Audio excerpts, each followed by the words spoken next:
escuchan?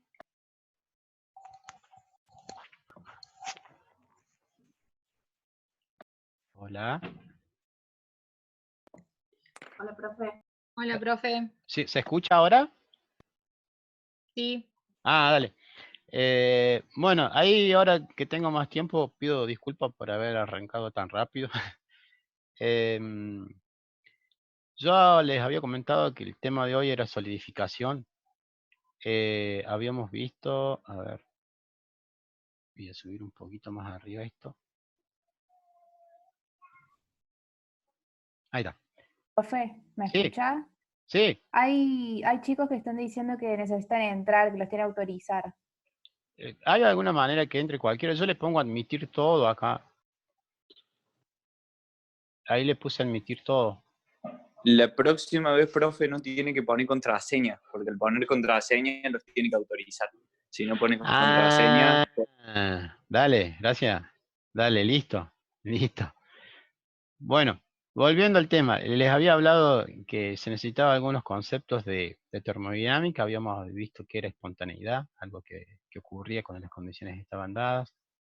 Un ejemplo de espontaneidad era esto. Lo que estaba ligado a este fenómeno físico era la entropía, una función matemática, que esta función matemática nos daba la idea de cuán probable era que una función, un proceso sea probable o no probable, estable o no estable, que nosotros habíamos hablado que en general la termodinámica no hablaba de probabilidades, sino más bien de mediciones calorimétricas, ¿verdad?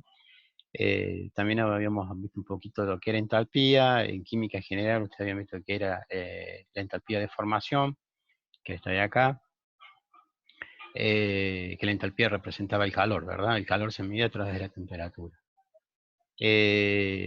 Habíamos entrado de uno así a lo que era la segunda ley de la termodinámica. Esta segunda ley de la termodinámica eh, hacía el nexo entre lo que era un proceso estable, inestable, cuando estaba en equilibrio, a través de, bueno, justamente la entropía, ¿no? Cuando era un proceso espontáneo, la entropía crecía; cuando estaba en equilibrio, la entropía era cero. Después habíamos visto esto, que era un proceso esotérmico, que era un proceso endotérmico. Cuando había una liberación del calor del sistema a los alrededores, se llamaba esotérmico, ¿no? Y la entalpía era negativa, ¿verdad? Cuando el sistema recibía calor de afuera, era un proceso endotérmico, y la entalpía, la H, era positiva.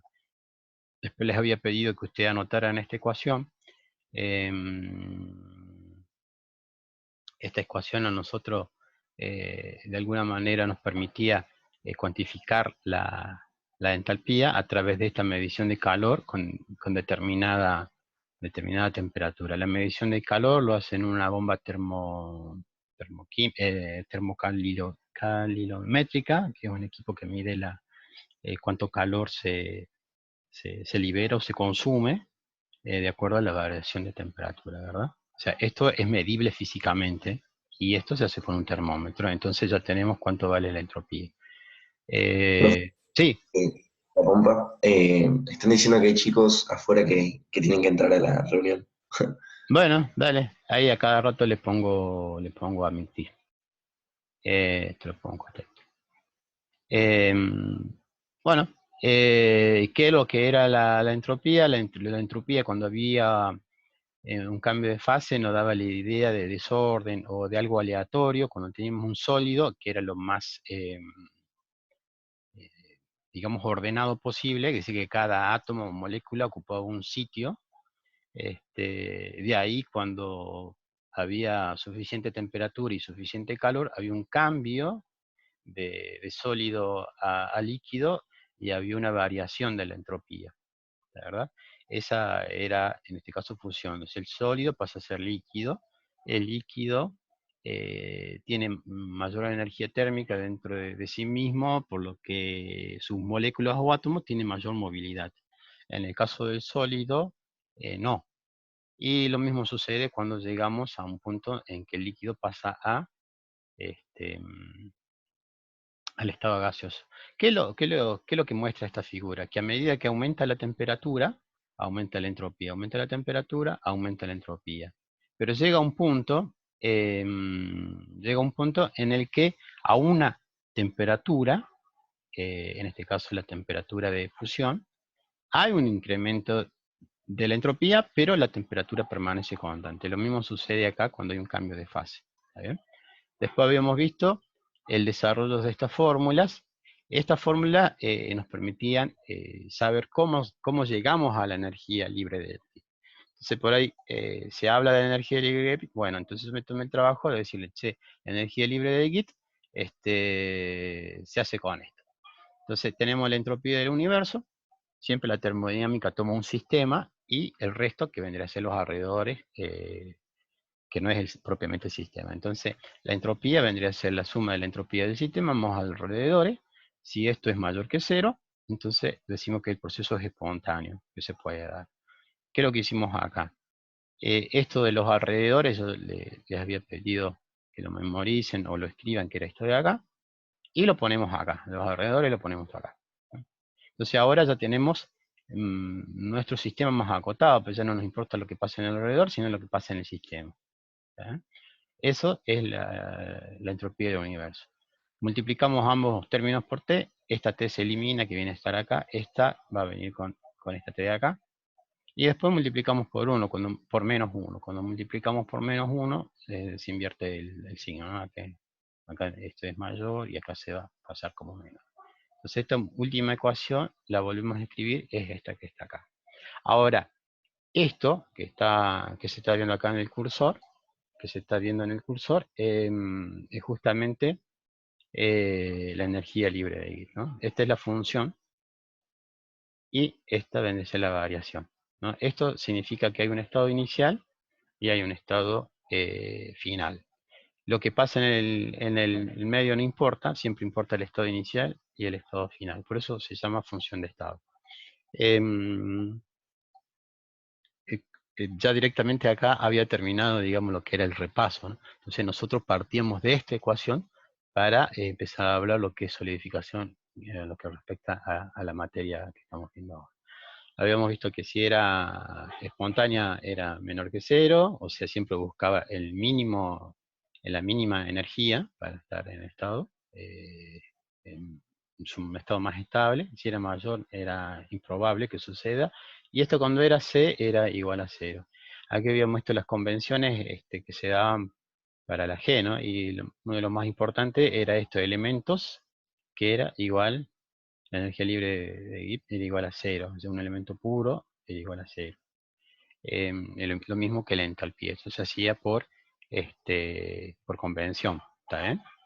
En cambio la entropía, no, la entropía cuando se llegaba al 0 absoluto, o sea, ya no había nada de movilidad, entonces se le daba a la entropía un valor de 0, y eso se comprobaba termodinámicamente, que era la tercera ley de la termodinámica.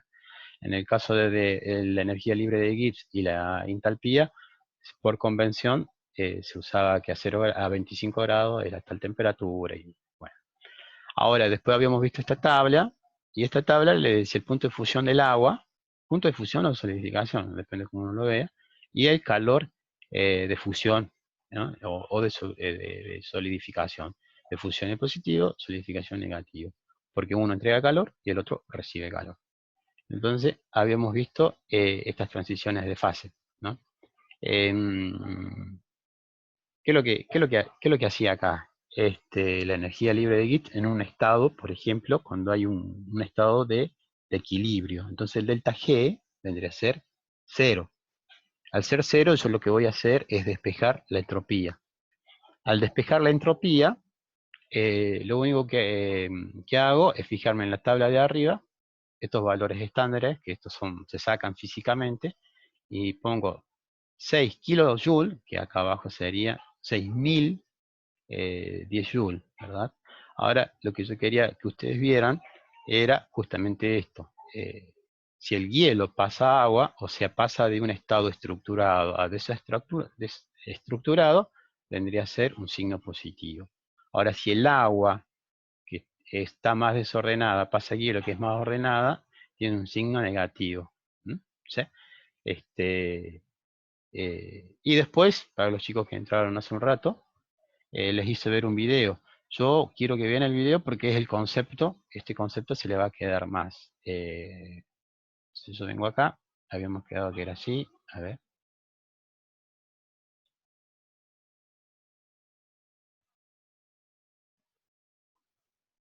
A ver cómo era esto. Ahí está. Bueno, tenía que venirme, si me esperan un segundo, que estoy buscando esa, creo que era acá. Y pongo compartir. Una pregunta, ¿están viendo el video? ¿Hola? Sí, profe. Sí, Dale, sí, bueno. sí. ¿Qué mostraba con este video? En esta primera parte ustedes van a ver que empieza a solidificarse casi, no instantáneamente, pero a una velocidad considerable. ¿Está bien? Estoy repitiendo de la primera parte. Lo mismo, tiran agua líquida e inmediatamente cuando tienen algo, un hielo, se forma el agua. Entonces este experimento consiste en lo siguiente. Toman agua, la llevan a un refrigerador, lo van a colocar a menos 18 grados durante 2 horas y media. Pasado ese tiempo, lo sacan y tienen agua líquida. Ahí le acaba de dar un golpecito. Cuando le da el golpe, toda el agua esta está a 18 bajo cero. Es agua líquida a 18 bajo cero. Pero con este pequeño golpe se inicia acá el hielo. Se inicia el hielo y el hielo va a crecer a través de todo esto.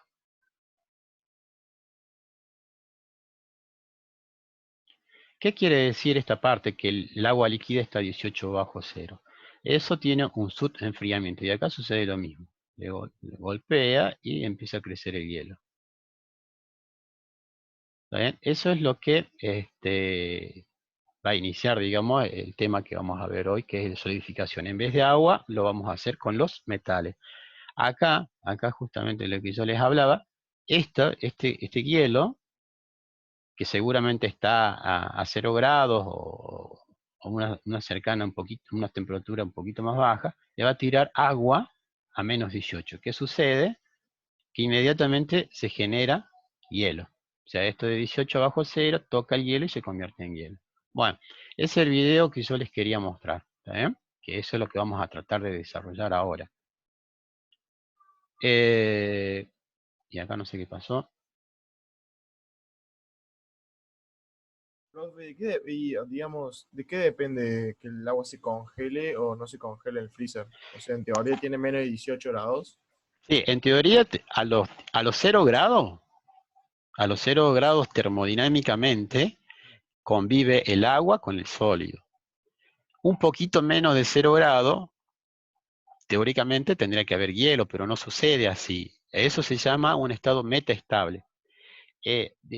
Ahora, ¿qué es lo que estás viendo en la pantalla? ¿Estás viendo el PowerPoint? No, está la pantalla del video de YouTube. Ah, entonces, espera, entonces me venía acá, ¿cómo era esto? Me venía acá, nueva carpeta, acá, o acá. Compartir.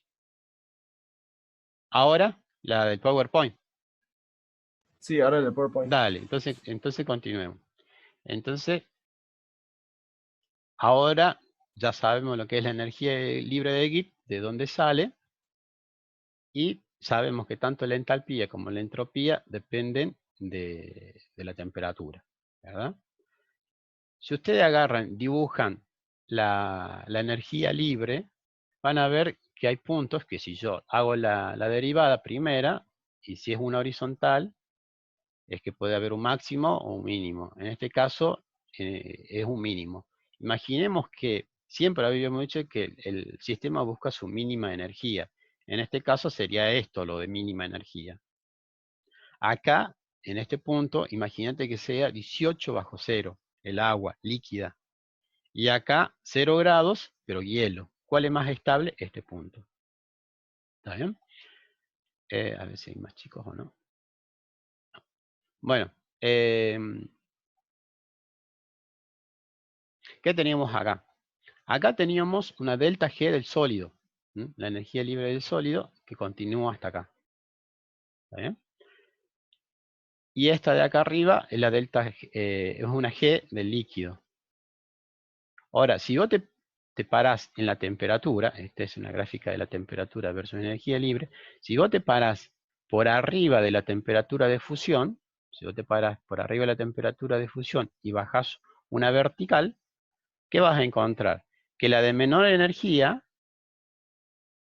es esta de la del líquido, y la de mayor energía es esta del sólido. ¿Cuál es termodinámicamente posible? Es esta de acá, siempre la de menor energía. Ahora imagínate si estás de este lado de la temperatura de fusión, o sea, un valor más bajo. Vos bajás acá y te vas a encontrar que la de menor energía es la del sólido, claro, porque está por debajo de la temperatura de fusión, y acá arriba estaría la del líquido. Bueno, nosotros tenemos este punto, que tenemos, imagínate que esto sea 0, para el agua, ¿no? Analizando el video, esto sea 0, y vos te parás acá a menos 18. Cuando vos bajás, termodinámicamente, el estado más estable corresponde al sólido, pero sin embargo, vos estás por arriba, que estás en el líquido. ¿Eh? Acá a la L le llaman calor latente de fusión, que es lo mismo que delta H F, que es la de fusión. ¿Eh? Entonces, para dar explicación por qué sucede esto, tenemos algunas ecuaciones. Estas ecuaciones yo las dije rápido, y lamento haberlas dicho hace rato porque pensé que tenía 40 minutos nomás por día, pero gracias a Dios tenemos más. Acá escribimos la ecuación esta que habíamos deducido, la igualamos 0 en un estado estable a esta temperatura, que es la temperatura de molting o de fusión. Despejamos la entropía de fusión y después se la agregamos a esta misma. ¿Qué nos queda todo este desarrollo? Que tenemos este valor de sub t que nos da este valor de G. Es decir, esta delta T, que es el sub-enfriamiento, corresponden de 0 grados a menos 18, por el videito, ¿no? Y eso corresponde a esta delta de G. Esta delta de G vendría a ser esto de acá, este punto de acá. Menos este punto de acá sería este delta G, ¿está bien? Trazas una vertical, haces esto, ese es el delta de G.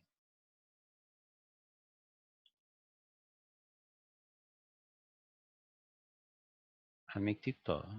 Bueno, ahora, ¿para qué nos sirve a nosotros esta delta de G? A nosotros nos sirve eso porque nosotros necesitamos, la pregunta que alguien me hizo, de que, ¿por qué estando en líquido pasa sólido? Bueno, ¿qué es lo que necesitamos? Es este delta de G. Cuando en el video se ve que le pega un golpecito, ese golpecito vendría a representar esta delta de G. Esta delta G que necesita para pasar de líquido en un estado metaestable a sólido en un estado estable. ¿Está bien? Y acá abajo, yo no se los voy a leer, les dice la explicación de por qué. ¿Está bien? Entonces, mientras más diferencia haya en este valor, va a iniciarse este delta G necesario para que el líquido pase a sólido. ¿Está bien? Continuamos. Bueno, ese subenfriamiento, este es la temperatura, son las mismas gráficas. Esta vendrá acá arriba, tenemos temperatura. En las Y tenemos temperatura. Y acá tenemos tiempo, ¿verdad?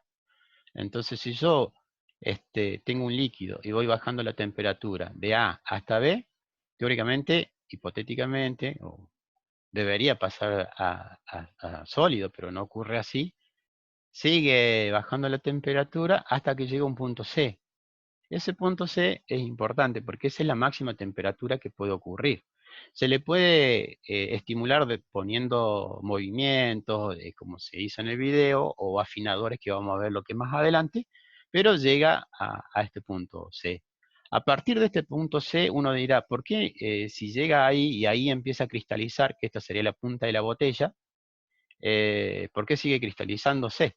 ¿Y por qué llega acá a 0? Bueno, cuando en la punta de la botella empieza a pasar de sólido a líquido, el mismo sistema entrega energía, y esa energía se representa por el aumento de temperatura. Entonces viene líquido, líquido, líquido, líquido subenfriado, líquido subenfriado, el primer cristal empieza a entregar energía, cada vez más energía, es casi exponencial, entrega más energía hasta que llega a temperatura 0 grados. ¿Por qué llega a temperatura de 0 grados? Porque si pasa a los 0 grados, volveríamos a líquido, pero no ocurre así. Llega al punto D, que es el punto de 0 grados para el caso del agua. Sigue la cristalización, terminó la cristalización y sigue bajando la temperatura. Perfecto. ¿Qué sería en el caso hipotético? Yo bajo la temperatura, empieza la cristalización y termina. Pero este tiempo que ustedes van a ver acá, este tiempo puede ser extremadamente grande. ¿Está bien? Puede ser extremadamente grande. Porque no se va a ocurrir la solidificación así por así nada más. Va a haber un equilibrio entre el sólido y el líquido y eso puede tomar bastante tiempo. Entonces con un enfriamiento eso se acorta. ¿Está bien? Laura ingresó a la sala de espera. Admitir. Bueno, hasta ahí creo que habíamos dejado acá, si no me equivoco. Y tenemos solidificación. Esa manchita no sé quién la hizo. Creo que yo no. Admitir. Solidificación. Bueno, ¿qué es lo que se hace cuando tenemos todo un líquido? ¿Por dónde empieza la solidificación? La solidificación empieza, digamos, con un pequeño sólido en forma esférica. ¿Por qué en forma esférica? Porque es la que soporta más la presión y es por lo que uno toma como modelo que va a iniciarse con esto, digamos, en un conjunto de átomos que hace un par de suposiciones, creo que está más acá adelante, en la que dice que, como habíamos visto, que cuando se forma un cristal, una celda unitaria, había planos que eran compactos y otros que no, los planos compactos tenían ciertas propiedades que el otro no, entonces se supone que es una esfera, y de ahí en más todas las propiedades, digamos, van a ser iguales en todas direcciones, ¿verdad? La segunda suposición es que no importaba la cantidad de masa. ¿Por qué no importaba la cantidad de masa? Porque ya vamos a ver con un ejercicio que se simplifica mejor, puede iniciarse con cierta cantidad, otro material con una cantidad mayor, otro material con una cantidad menor, entonces no dependía de la masa. ¿Está bien? Era por eso. Entonces tenemos acá un volumen, que está escrito de esta manera, con esta ecuación, y tenemos el área de este volumen, de esta esfera, que es esto. ¿Está bien? Entonces, este modelo que nosotros veíamos acá, tomaba como base tanto el sólido como el líquido. Y acá adentro, si uno mira el sólido, tiene propiedades de sólido, obviamente. Y si miramos alrededor, tiene propiedades de líquido. Acá adentro vendría a ser la elasticidad, por ejemplo, un módulo de elasticidad, y acá afuera tendría que ser la viscosidad, por ejemplo, ¿no? Que no tiene elasticidad. ¿De qué me sirve esto? Que acá adentro voy a tener unas propiedades y saliendo de acá voy a tener otras. Y esta capa está formada por pocos átomos o por pocas moléculas y va a tener ciertas propiedades indefinidas, por decirlo así. Y digamos, esta área formada por estos átomos o estas moléculas va a requerir energía. O sea, si yo le estoy quitando temperatura y le estoy quitando calor, el sistema va a empezar a solidificarse. Pero en la interfase necesito esa energía para formar interfase. Por eso que tengo una energía interfacial. ¿Está bien? Es decir, si consideramos que es una esfera, hay dos componentes específicos que se asocian al cambio de energía libre de transformación de líquido a sólido. Uno, que es la energía correspondiente a la creación de la interfase líquido-sólido, que es esta de acá, línea de punta. Y la segunda es la diferencia de energías libres generales, que ya las vimos, entre el sólido y el líquido.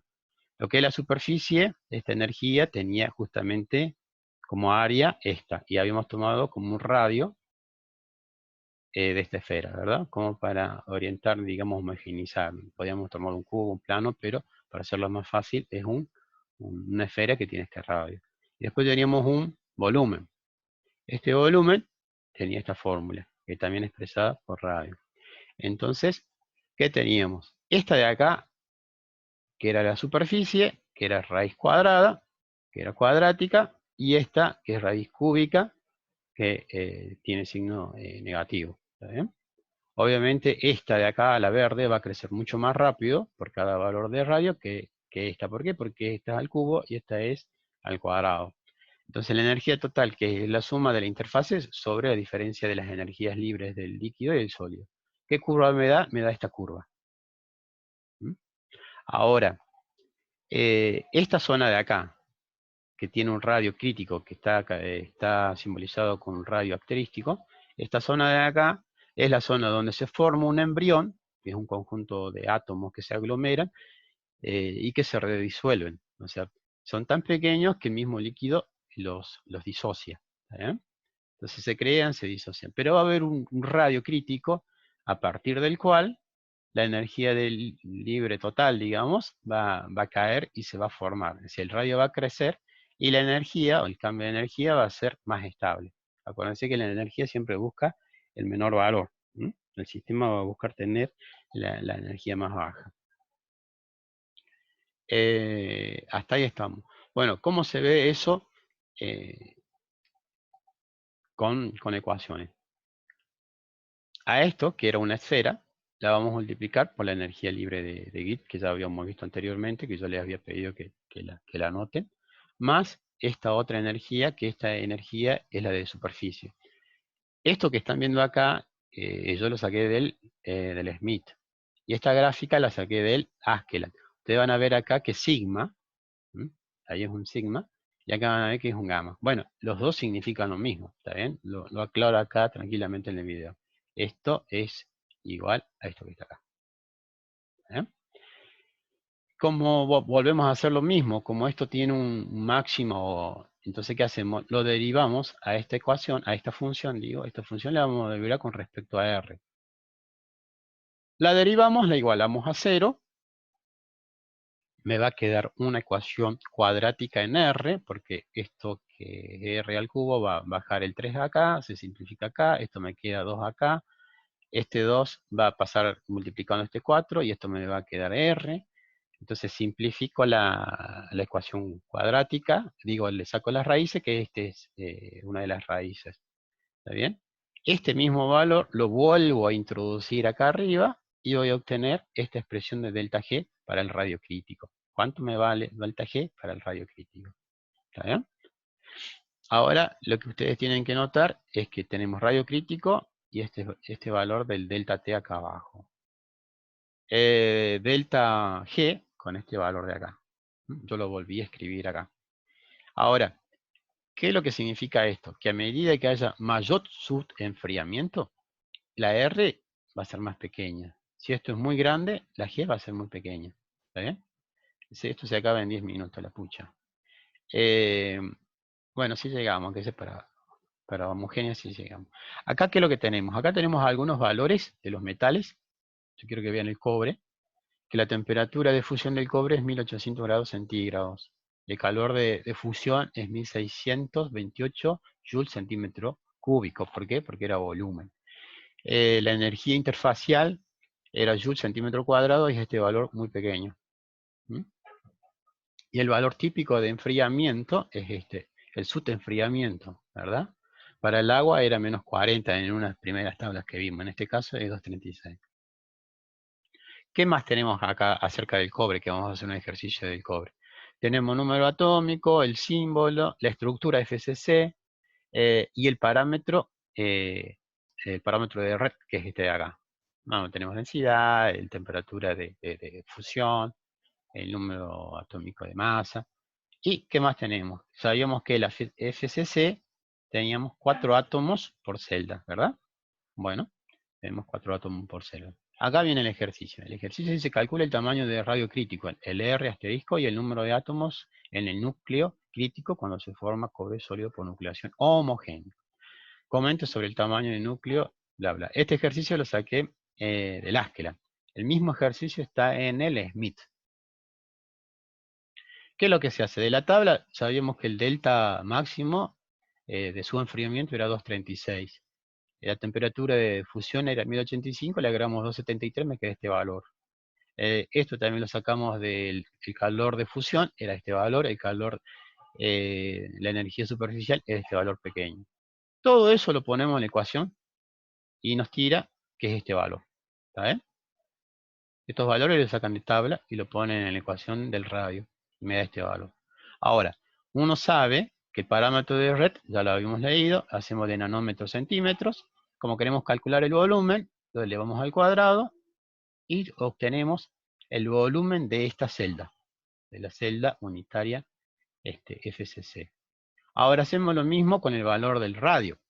Como el radio, aplicamos el volumen de una esfera, este era un cuadrado, por eso es que está elevado al cubo, esto es una esfera, aplicamos esta ecuación, obtenemos este valor. Ahora hacemos el valor de la celda dividido el valor del radio, y obtenemos que sacamos 174 unidades de celda, o celdas unitarias. Nosotros sabemos que hay 4 átomos por celda unitaria, y sacamos la cantidad de átomos para formar un núcleo. Es bastante pequeño. El ejercicio que ustedes tienen para hacer, para aplicar mejor esto, es justamente esto de acá. Hacen lo mismo para el hierro. Tienen los mismos valores, van a la tabla, sacan los valores, ponen en esta ecuación, hacen todo este mismo procedimiento, con los valores del hierro obviamente, y me dicen cuántos átomos tenían. Un ejercicio del Smith o del Askian, que traen los mismos ejercicios. Bueno, vamos a ver solidificación heterogénea. La solidificación heterogénea es básicamente la misma, solo que esto lo hace con un agente nucleante, una N, que acá la van a ver, una N, una A, una N, una A. Acá es importante el radio que se forma. ¿Por qué es importante el radio? Porque el radio va a hacer que baje la energía. Vieron que esta de acá es la homogénea, que ya la vimos.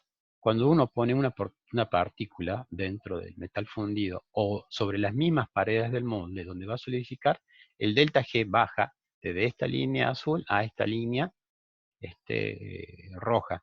¿Cómo se ve de otra manera? Acá vemos cómo impacta el radio. Acá el radio, que habíamos visto de esta esfera, es enorme. O sea que involucraría muchos átomos. ¿Por qué? Porque necesitamos esto. En el caso de un radio más pequeño, menos átomos. Ahora, es importante nuclear. Esto lo saqué de esta página. Si quieren leerla, la tienen en esta página. Acá es importante esto por lo siguiente, por cómo va bajando. Si ustedes comparan esta curva y comparan esta curva. ¿Está bien? A medida que se achata más, es menor la energía. Cuando no toca para el caso específico de esta gráfica que ven acá, que representa mayor energía, que vendría a ser prácticamente homogénea, ustedes imagínense una cerámica con una gotita de mercurio. ¿Ven que la gotita de mercurio se forma? Esto vendría a ser como una gotita de mercurio. O sea que prácticamente sería homogénea, como la que vimos nosotros. Pero si es una gota que tiene cierta afinidad con el molde o con alguna sustancia que nosotros coloquemos, sería más chata. ¿Esto qué quiere decir? Que yo puedo bajar el delta G, y ya sea ingresando un material extraño que no se mezcle con el líquido, que no reaccione químicamente, para bajar el delta G. ¿A mí me sirve eso? Sí, me sirve muchísimo. ¿Por qué me sirve muchísimo? Porque puedo tener una solidificación sin tanto subenfriamiento. Para eso es bueno. Entonces, ¿qué es lo que nos dice esta otra gráfica? Que esto ya en general.